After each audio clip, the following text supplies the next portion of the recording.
Hello, my name is Umar Weswala. I am an independent blogger. I am a social media strategist. I am a photographer. I also happen to be the managing editor of www.decommunityagenda.com. This is an online news website that I started in 2012 to run stories on health and human rights. One of the health and human rights issues that I write about is sexual reproductive health rights. This comprises of issues like abortion, issues like fertility, family planning, teenage pregnancy, adolescent health, etc. Today I would like to speak a little bit more about abortion, because abortion is a highly restricted procedure and a very controversial topic here in Uganda. Some people think it is illegal. Some say it is immoral. Others believe it is a dangerous procedure. Others say it is murder. But abortion is none of the above. As long as it is performed in line with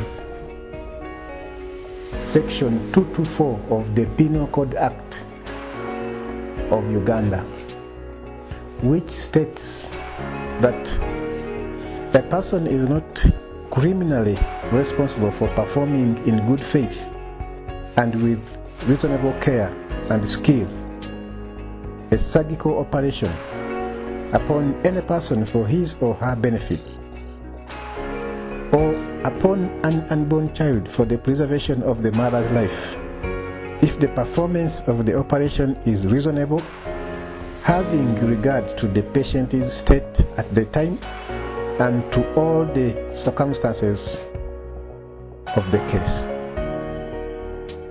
This is one of the reasons behind my advocacy for what we now know as safe abortion. Abortion is not the problem here. The problem is the refusal or failure by some stakeholders to act on or believe the scientific evidence that is available about sexual reproductive health. There is evidence that abortion is safe as long as it is performed, as long as it is a surgical operation performed with care and skill to preserve the mother's life. That is why it is recommended in Article 12 of the Convention on Elimination of All Forms of Discrimination Against Women, and in Article 14.2c of the African Charter on Human and People's Rights, also known as the Maputo Protocol. Uganda is a signatory to both conventions. There is evidence that unsafe abortions are happening and that they are among the top contributors to Uganda's high maternal mortality rate.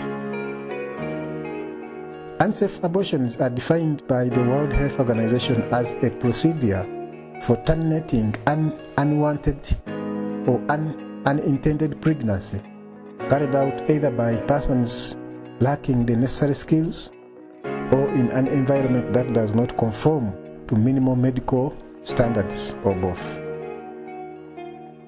There is evidence that the continued stigmatization, criminalization, moralization, politicization, and restriction of abortion in Uganda is forcing many girls and women to resort to unsafe means of terminating unintended pregnancies. There is evidence that 1 in every 4 girls in Uganda are either pregnant or already mothers. all these teenage pregnancies are unwanted. They would be preventable if the girls were abstaining from sex or had access to contraception, information and services. Young girls wouldn't have to be mothers if they had the opportunity to terminate unintended pregnancies in a safe way. There is evidence that Uganda's family planning unmet need is still high. That means that there are many girls and women who are getting pregnant, not out of choice, but due to lack of choice. Many of such pregnancies are being terminated using unsafe means. There is evidence that cases of defilement are unacceptably high, and many of these cases result into pregnancies. Under normal circumstances, such pregnancies should be terminated as the best way to save their lives and the future of these young girls who are too young to become mothers. Many of these girls who had failed are not given the second chance to pursue their dreams. They are instead forced to marry their abusers. There is evidence of rape, including marital rape, and there is evidence of incest. No woman would be happy to give birth to a child or a baby whose father is a rapist or a close relative. We should protect the right of such girls and women to safely terminate such unintended pregnancies so that they do not resort to unsafe abortions or suicide. There is evidence of forced marriages in Uganda, child marriages. There are parents who are forcefully and deliberately marrying off their daughters in exchange for gifts.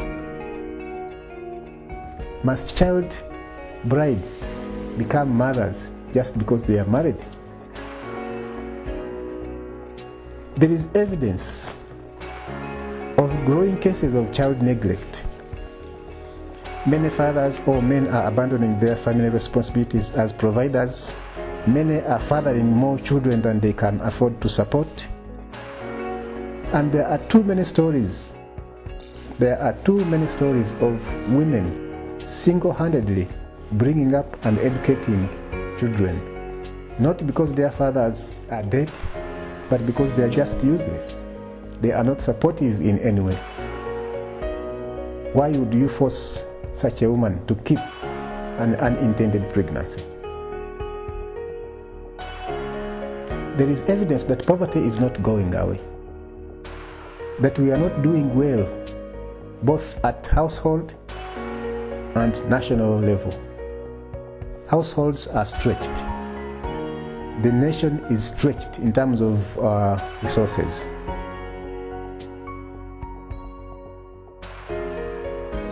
The dependency burden is getting heavier. For us to harness the demographic dividend, the fertility rate must go down. The safety, education, and empowerment of girls and women must be prioritized. And there must be urgent and universal access to sexual reproductive health services, which include contraception, post-abortion care, and safe abortion.